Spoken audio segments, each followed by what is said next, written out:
अस्सलाम वालेकुम। ज़िंदगी के मुश्किल वक्त अक्सर हमें अल्लाह की तरफ रुजू करने का ज़रिया बन जाते हैं।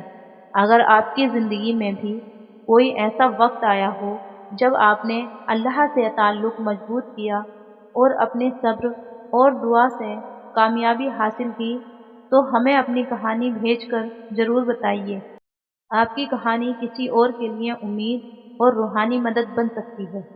दोस्तों, आज हम आपको हज़रत फ़ातिमा रज़ियल्लाहु अन्हा, जो कि नबी करीम सल्लल्लाहु अलैहि वसल्लम की सबसे प्यारी बेटी थी, आपका एक दिलचस्प वाक़या सुनाएंगे।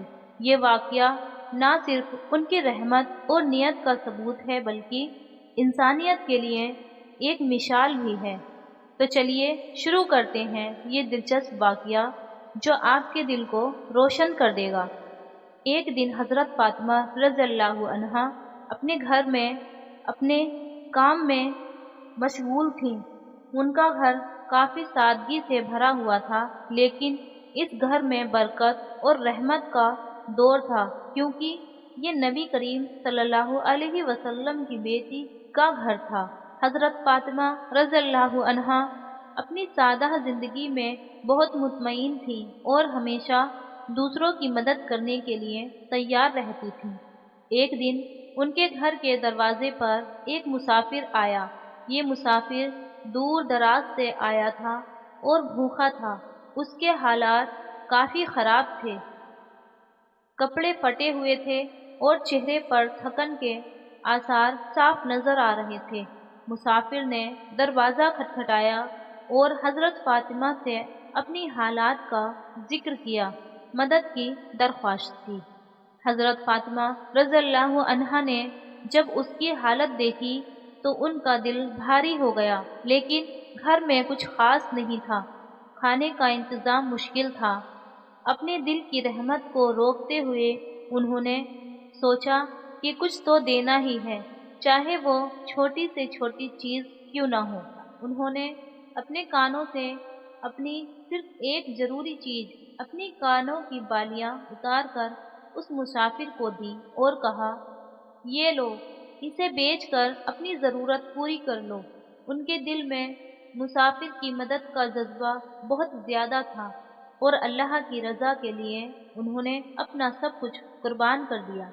वह मुसाफिर शुक्रिया अदा करता हुआ हजरत फातिमा रज़ियल्लाहु से वो बालियां लेकर चला गया और सीधा नबी करीम सल्लल्लाहु अलैहि वसल्लम के पास पहुंचा।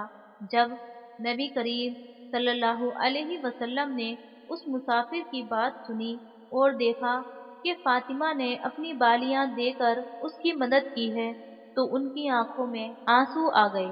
उन्होंने कहा, मेरी बेटी फातिमा का अमल बहुत अजीम है। नबी करीम सल्लल्लाहु अलैहि वसल्लम ने उन बालियों को अपने सहाबा के सामने रखा और उनसे कहा, देखो नहीं, फातिमा की इन बालियों की कीमत सिर्फ सोना नहीं, बल्कि ये जन्नत में उनका दर्जा बनाएंगी। हजरत उस्मान रज़ियल्लाहु अन्हा, जो रसूल अल्लाह सल्लल्लाहु अलैहि वसल्लम के बेहतरीन दोस्तों में से थे, उन बालियों को खरीद लिया और उनके बदले में मुसाफिर की जरूरत पूरी की। हजरत उस्मान रज़ियल्लाहु अन्हा ने वो बालियां वापस नबी करीम सल्लल्लाहु अलैहि वसल्लम को दे दी। रसूल पाक ने वो बालियां दोबारा हजरत फातिमा रज़ियल्लाहु अन्हा के पास भेज दी। दोस्तों, ये वाकया हमें ये सिखाता है कि इंसानियत की मदद करना, अपनी ज़रूरी चीज़ों को अल्लाह के रास्ते में कुर्बान करना कितना बरकत वाला काम है। हज़रत फ़ातिमा रज़ियल्लाहु अन्हा का ये अमल हमें ये याद दिलाता है कि अल्लाह ताला अपने बंदों की छोटी से छोटी कुर्बानी को भी बेपनाह मोहब्बत के साथ कबूल करता है और उसका बेहतरीन बदला देता है। अगर आपको ये वाकया पसंद आया हो तो इसे अपने दोस्तों और घर वालों के साथ ज़रूर शेयर करें और हमारे चैनल को सब्सक्राइब करना ना भूलिए, ताकि हमारी नई वीडियोस की नोटिफिकेशन आपको मिलती रहे।